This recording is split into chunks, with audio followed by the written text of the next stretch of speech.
TV news anchors में बहुत कम लोग ऐसे होते हैं जिनके नाम से उनका शो जाना जाए, पहचाना जाए। रोहित उन्हीं चंद लोगों में से एक थे। रोहित की खासियत थी कि वो स्टूडियो में हो तो बस सटीक, निर्भीक और सीधी बात दर्शकों तक पहुंचती थी। रोहित के पास अभी अपने करियर में और बुलंदियां हासिल करने के अनंत मौके थे। असीमित आकाश का विस्तार उनके सामने पड़ा हुआ था, जहां उनकी पत्रकारिता का पैनापन दिखाई देता था। लेकिन काल को कुछ और ही मंजूर था। रोहित का शो अब खत्म हुआ है, लेकिन रोहित ने जो कुछ भी हासिल किया, उन्होंने पत्रकारिता को जो तेवर दिए, मुद्दों को बेबाकी से कहने का जो हौसला दिया, उससे उनकी विचार यात्रा कभी नहीं रुकेगी, कभी नहीं थकेगी। नमस्कार, आप देख रहे हैं आज तक। मैं हूं आपके साथ रोहित सरदाना। शाम के 5 बज रहे हैं और वक्त हो रहा है दंगल का।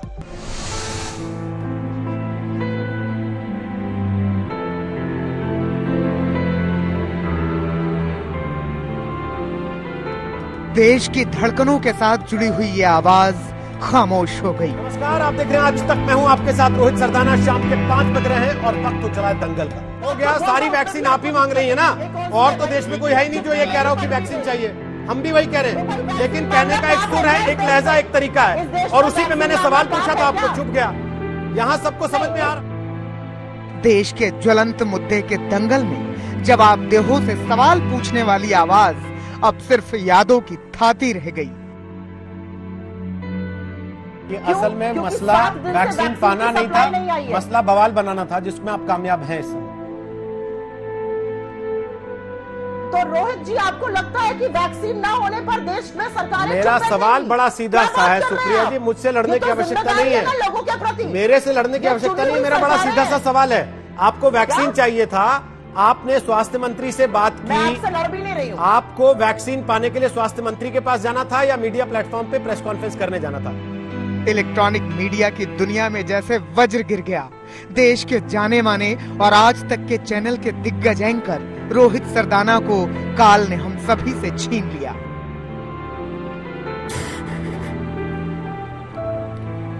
आप लोग दंगल देखते हैं, यही बैठ के वो दंगल करता था। मैं 2:30 बजे जाती थी, वो मेरा रिलीवर। रोहित तुम आ गए? अच्छा मैं मेकअप उतार दूं? हाँ तू जा। अब मैं आ गया हूँ। हाँ मैं हूँ, तू जा। परिवार में सब साथ रहते थे, बच्चों के बर्थडे साथ मनाते थे हम लोग। कभी नहीं सोचा था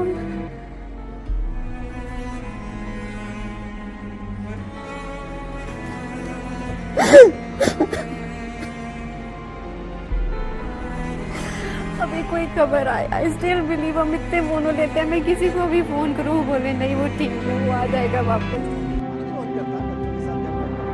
इस दर्द की कोई इंतहा नहीं है। जिस साथी के साथ घंटों बातें होती रही हो, जिसका मुस्कुराता चेहरा आंखों के सामने नाचता रहा हो, हर किसी के सुख दुख में हमेशा खड़ा रहने वाले किरदार का यूं जाना, साथियों का कलेजा फट रहा है ये सोचते हुए, ये बोलते हुए कि रोहित सरदाना अब नहीं रहे। कल रात तक उनकी तबीयत ठीक थी, 10:30-11 बजे तक उनकी वाइफ उनके साथ थी। रात के 4 बजे अचानक से उनकी तबीयत बिगड़ती है और फिर उनको आईसीयू में शिफ्ट किया जाता है। उसके बाद डॉक्टर्स उनकी सेहत पर नजर बनाए रखते हैं और फिर दिन के 11-12 बजे के बीच इस तरह की खबर सामने आती है। बहुत मुश्किल है यहाँ पर नवजोत कुछ भी बता पाना, क्योंकि कोरोना के इस काल में इस तरह से बहुत ज्यादा मुश्किल हो रहा है। सिर्फ 42 साल, ये कोई इस दुनिया से जाने की उम्र थी? अभी तो उड़ान का वक्त था, अभी तो तमाम सपने पूरे होने बाकी थे, अभी कई मंजिलें बाकी थी। घर में पत्नी, 2 छोटी बेटियां, बेटियों के साथ रोहित की तस्वीरें, उनसे जुड़ी यादें साथियों को बेचैन कर रहे हैं। आंसुओं की धार फूट रही है। उनकी 2 छोटी-छोटी बच्चियां हैं। हम सब ने देखा कि अपनी बेटियों को लेकर रोहित कितना ज्यादा पजेसिव, हर पिता अपनी बेटी के साथ होता है, लेकिन उनकी वो तस्वीरें मैं जब देखती थी तब लगता था कि बहुत छोटी बच्चियां हैं। उनके एक हंसता खेलता परिवार। हमेशा एक फोटोग्राफ्स आई थी जिसमें लिखा हुआ था मेरे बेस्ट डैडी, और केक काटता हुआ पूरा परिवार दिखाई दे रहा है। उनकी 2 बच्चियां उनको प्यार करती हुई दिखाई दे रही है। वो बहुत छोटी हैं, वो एपीजे नोएडा में पढ़ती हैं, मेरे बच्चे के साथ में वो पढ़ती हैं। बहुत मुश्किल है उनके दर्द को बता पाना कि वो क्या सोच रही होंगी, उनके ऊपर क्या गुजर रही होगी। उनको तो इतनी समझ भी नहीं है, जो छोटी बच्ची है उसको तो इतनी भी समझ नहीं होगी कि पापा के साथ क्या हो गया। मैं इससे पहले की राजनीतिक सवाल पूछता, आपने खुद ही उसमें राजनीति ला दी है, लेकिन उसके पहले मैं एक चीज जानना चाहता हूँ। जब आप खुद कह रहे हैं अनुपम खेर इतने पॉजिटिव आदमी है, पिछली बार जब ऐसा विवाद हुआ था तो उन्होंने कह दिया था उनको सलाह दूंगा प्राणायाम कर लें। इस बार ऐसा क्या हो गया? जब आप कह रहे हैं कि नसीरुद्दीन शाह हैबिचुअल ऑफेंडर है, फिर क्यों रिएक्ट किया अनुपम खेर? आज तक की बुलंद आवाज थे रोहित सरदाना। रोहित के करोड़ों चाहने वाले थे। शाम 5 बजे उनके शो दंगल के लिए पूरा देश उनका इंतजार करता था। नमस्कार, आप देख रहे हैं आज तक। मैं हूं आपके साथ रोहित सरदाना। शाम के 5 बज रहे हैं और वक्त हो रहा है दंगल का। धाकड़ पत्रकार के तौर पर पूरा देश उनका लोहा मानता था। कभी झुके नहीं, कभी डिगे नहीं, सवाल पूछने में कभी हिचके नहीं।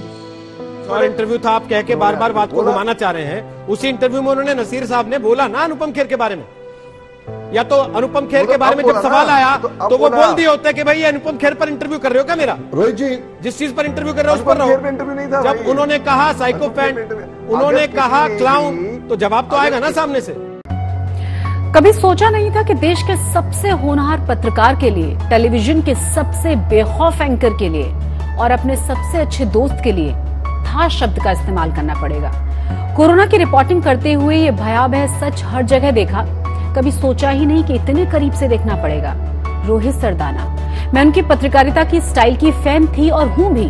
लोग बहुत कुछ बोलते हैं, लगातार बोला करते थे, पर रोहित को कभी कोई फर्क नहीं पड़ता था। सोशल मीडिया पर उनके तीखे कटाक्ष, टीवी स्क्रीन पर उनकी प्रेजेंस, रोहित के पास हर बात का तर्क था। हमेशा उनके पास शब्द कभी कम नहीं पड़ते थे। फिर सांसें क्यों कम पड़ गई? ये जाने की उम्र नहीं थी रोहित, ये जाने का समय बिल्कुल नहीं था।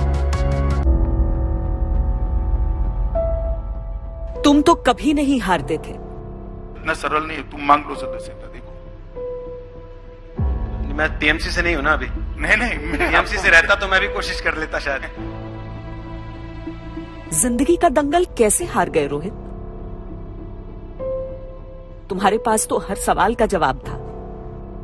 तो मदारी बनिए। अगर मैं मदारी हूं तो बंदर कौन है आप खुद सोच लीजिए ना। मुझे क्या प्लीज। जीवन का ये जवाब कैसे नहीं ढूंढ पाए रोहित? नमस्कार, आप देख रहे हैं खबरदार। मैं हूं आपके साथ रोहित सरदाना। तुम कभी निशब्द नहीं थे। आप आए आज तक पर, आपने हमसे बात की, उसके लिए मैं आपको शुक्रिया नहीं कहूंगा सर, मैं गेट वेल सून कहूंगा। Get well soon. हमें निशब्द क्यों छोड़ा रोहित? अयोध्या, और मैं वो आदमी हूँ जिसकी स्पॉटिंग होने में इस केस का फैसला हो गया, तो मैं जीवन भर और मेरे बाद भी सब लोग इस बात को याद रखेंगे। राष्ट्रहित के वो सवाल, सबूत किसने मांगे थे सर्जिकल स्ट्राइक के? वो असहज मुद्दे। आपको अच्छा लगेगा कि जिनकी आप पूजा अर्चना करते हैं, जिनको आप अपना सब कुछ मानते हैं, भगवान मानते हैं, जिनमें आपकी आस्था है, आपसे कोई कहे कि जाओ अदालत में साबित करके आओ इनका जन्म कहां हुआ था, लाओ इनका आधार कार्ड लेके आओ, इनका राशन कार्ड लेके आओ, अच्छा लगेगा आपको? तुम नहीं तो कौन रोहित? तुम नहीं तो कौन? नमस्कार, मैं हूं रोहित सरदाना और आज दस्तक में हम व्यवस्था से पूछने वाले हैं कि कोरोना की दस्तक को उसने वक्त रहते क्यों नहीं सुना, क्यों इंतजाम पर्याप्त नहीं हुए, क्यों जनता को इतनी मुश्किल में डाल दिया गया।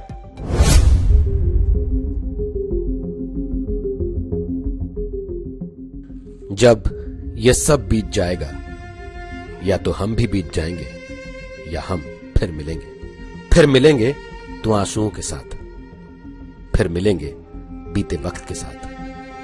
हम बताएंगे हम पर क्या गुजरी, तुम बताना तुम इससे कैसे उभरे। जब ये सब बीत जाएगा, या तो हम भी बीत जाएंगे या हम फिर मिलेंगे। हद क्या है या क्या होगी पता नहीं, हम तैयार हैं या टूट चुके पता नहीं। बस सोकर उठ जाते हैं, शुक्र है, कल फिर सुबह होगी पता नहीं। जब ये सब बीत जाएगा, या तो हम भी बीत जाएंगे या हम फिर मिलेंगे। खो खो वाला खेल लौट आया है, अपनी अपनी बारी की आशंका से मन घबराया है। जब रोक नहीं पाए तुम अपने जिगर के टुकड़ों को, हाथ जोड़ के थाम लो हिस्से में जो भी आया है। जब ये सब बीत जाएगा, या तो हम भी बीत जाएंगे या हम फिर मिलेंगे।